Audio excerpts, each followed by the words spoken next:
Hey sis, and welcome back to the Mompreneur Plug. It's your girl Tamara, and if you're new to my channel, it's my mission to help mothers embrace who they are outside of motherhood. So, today I want to talk about something that is really plaguing our timelines, on our news feeds, our social media accounts, and it is discussing whether kids should go back to school or not. Well, sis, on my channel, you're going to get a very different perspective because I am a mother and I'm also an educator. So I want to talk to you guys about some pros and some cons to sending your kids back to school. I want to alleviate any guilt or shame that you might feel towards whatever decision you want to make. So if you're interested in hearing about if you should send your kids back to school, why don't you stay tuned?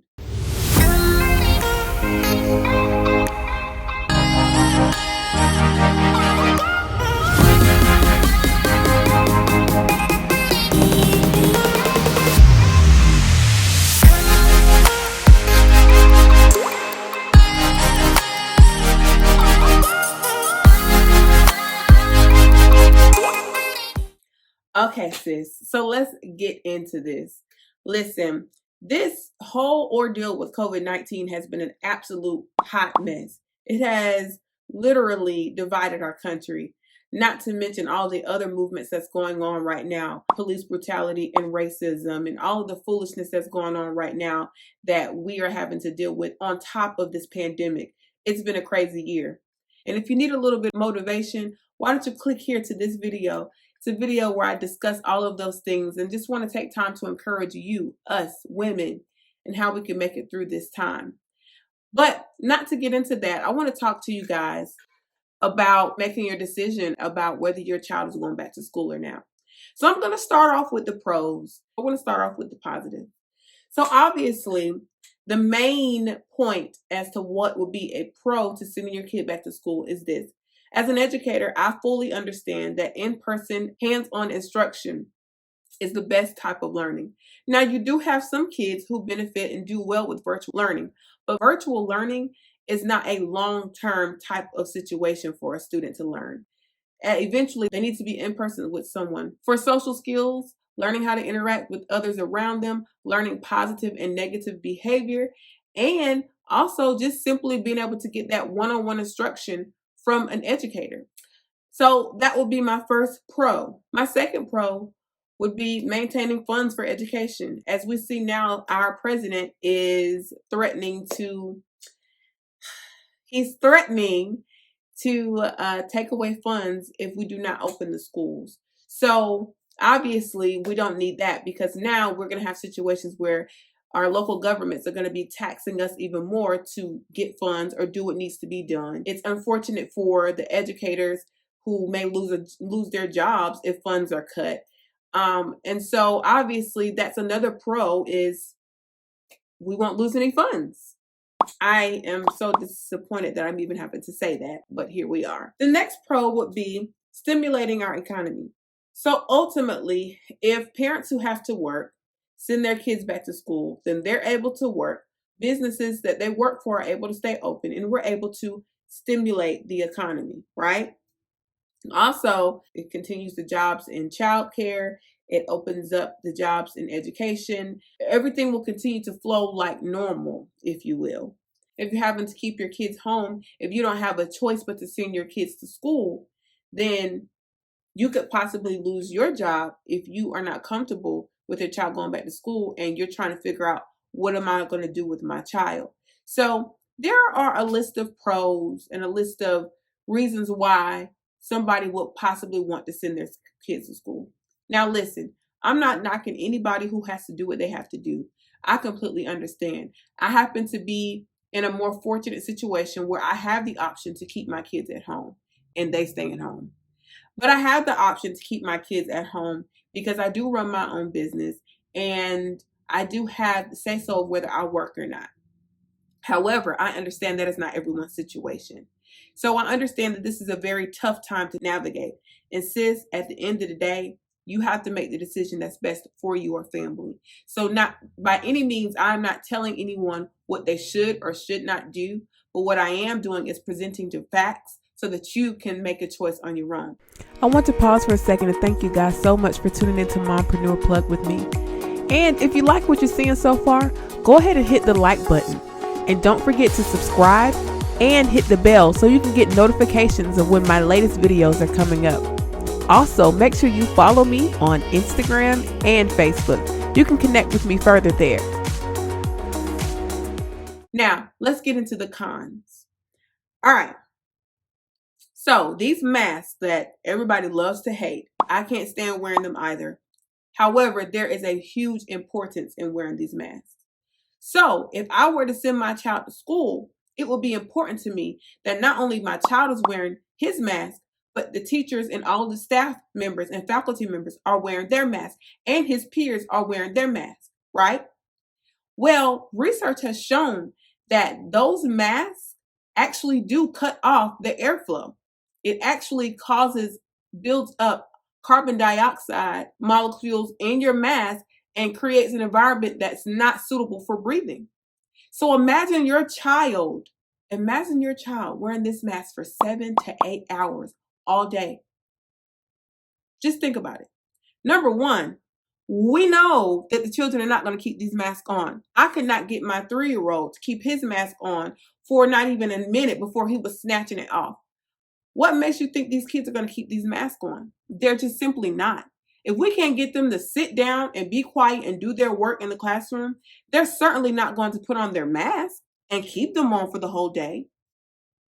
That's the first con. The second con would be this idea of the CDC guidelines as far as social distancing. Now, we already know the mask is part of the CDC guidelines, but the social distancing, the classrooms are already overcrowded. Listen, I'm telling you this from experience. When I taught middle school, I had a class of 30 kids at one time. How are we going to social distance in a classroom that's barely big enough to hold the students already? How are we going to properly socially distance? I don't understand that.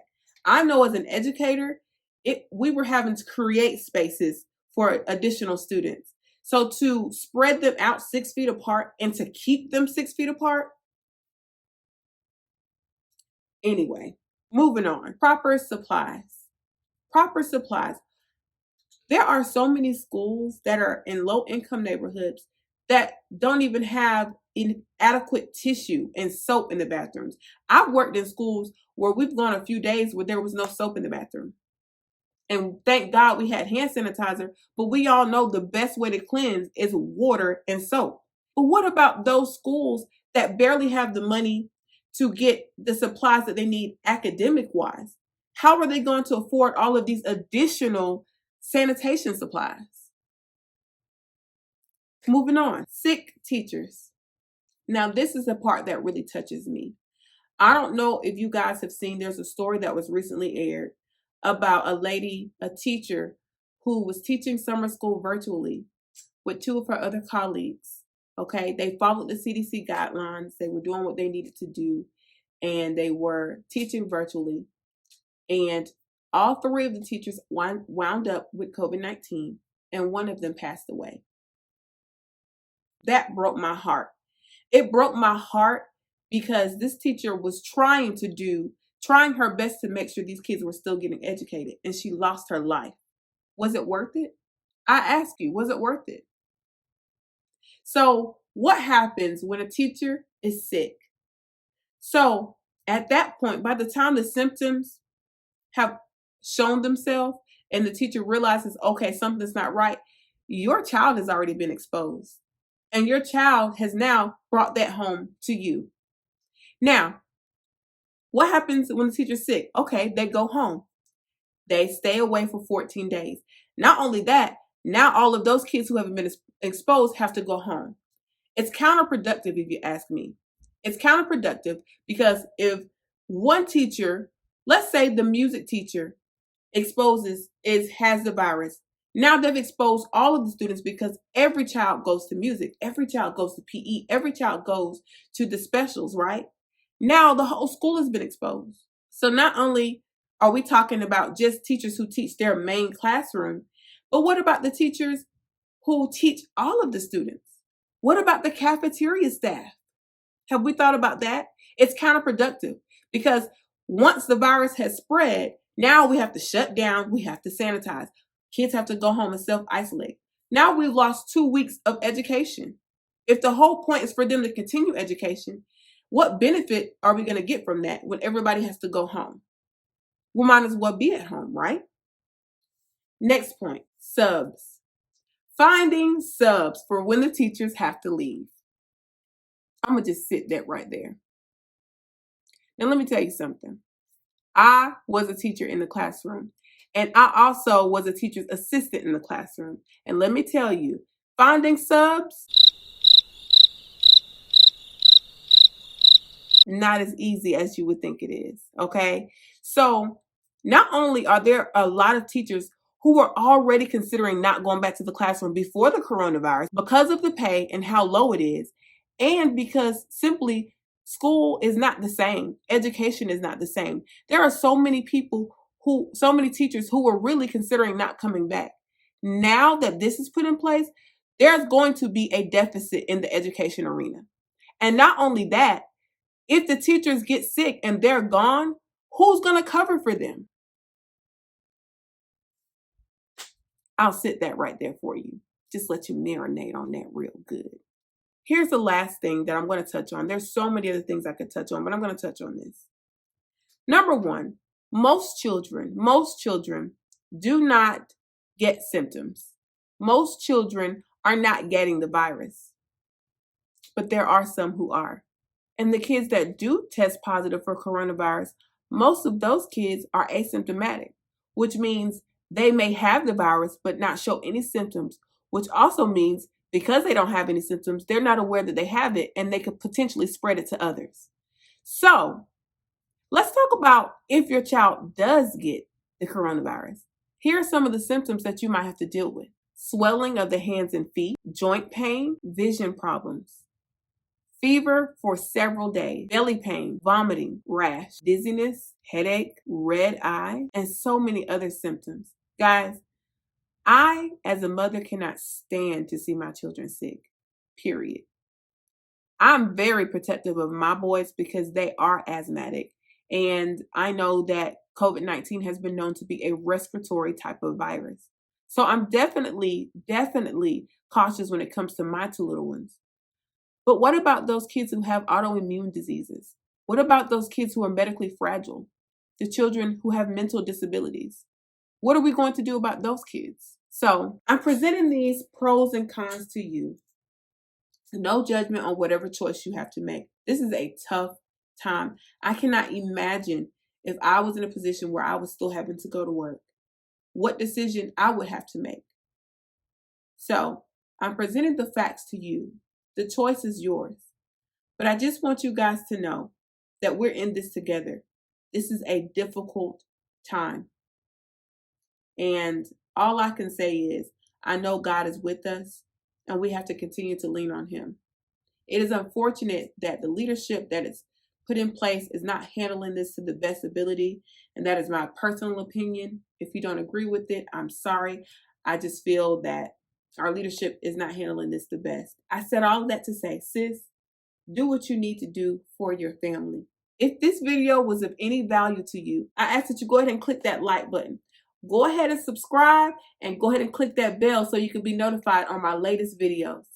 And drop down in the comment box below. Let me know, what are your plans for returning to school in the fall? And until next time, love you guys. Guys, thank you so much for tuning into my channel. I'm so grateful for your support, and I'm grateful that you've decided to take this mompreneur journey with me. With that being said, if you've made it all the way to the end of the video and you haven't liked or subscribed, what are you doing? If you want to like or subscribe to my channel, please click here. And if you want to see my latest video, please click here. Love you guys.